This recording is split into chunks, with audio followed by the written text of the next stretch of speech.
Deputy Cahill, Minister, now you have 5 minutes to sum up. Thank you. Thank you very much, Cian Corla. Can I begin by thanking everybody for their contributions? I think we've had a very constructive debate, and a lot of what has been said on all sides of the House I think there's significant merit in. I think it is fair to say that today is a good day for the Irish Health Service. I think any day that we in this Oireachtas are deciding to spend an additional €500 million on our Irish Public Health Service can only be a good day, and I think it is evidence that we are putting the fruits of our functioning economy to work for the public services that our citizens so rightly demand. This revised estimate does 5 things. Firstly, it puts the health service on a stable footing. And they're not just my words, they're the words of the Director General of the HSE. And it's now up to him and his managers right throughout this system to manage and to live within their budget. That's what they're paid to do, and that's the job of work they need to do. But it also does 4 other things. It allows us to have money for a winter initiative, a larger winter initiative than last year, €40 million, to make sure that we can put additional supports into our emergency departments for the winter period when we know they come under pressure. It allows us to restore the mental health budget to the full €35 million, as outlined by my colleague Minister McEntee, and Minister McEntee will get on with drawing up plans to spend that. It allows us to increase home help hours and home care packages, not just keep the level that we had in 2015, but also increase them and have more home care packages and more home help hours this year than last year. I think that's a welcome development. And as outlined by my colleague Minister McGrath, it has allowed him to increase the disability budget by €31 million, with €3 million of that specifically for the very important issue of school leavers.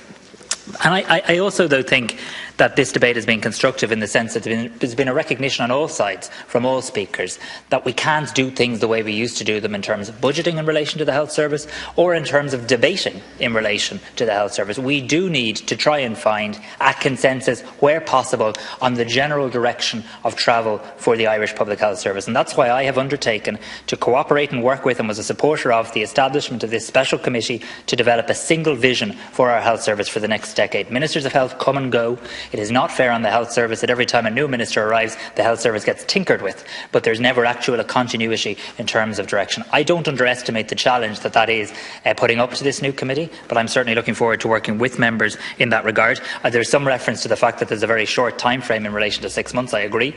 I suppose that was the time frame put forward in the motion, but obviously it's a matter now for that committee to get on and do its work and see how it gets on in relation to that time. Today we've published the National Healthcare Quality Report, and I would just point out, particularly for our frontline staff, whilst there are major challenges in our health service, and we've discussed the challenges and we've discussed the problems, and we always discuss the problems, and that's our job. Read that report, which is up on my department's website, and it will show the progress that we've made. Not we, this government, we, the Irish Public Health Service, through successive governments, in terms of improvements that have happened in terms of outcomes in our health service. Because it's important that frontline people working in our health service today have that acknowledged by those of us in here, and indeed by the media as well. There are good things happening in the health service every single day. But yes, there are still significant challenges, and some of them were referenced here today. And I take the point Deputy Kelleher makes about people talking about primary care since the time Dr O'Hanlon was Minister for Health back in the 80s, and he's right. We now have to really show significant progress in this, and we can't just measure. And I agree with him. We can't just measure progress in how many primary care centres did we build.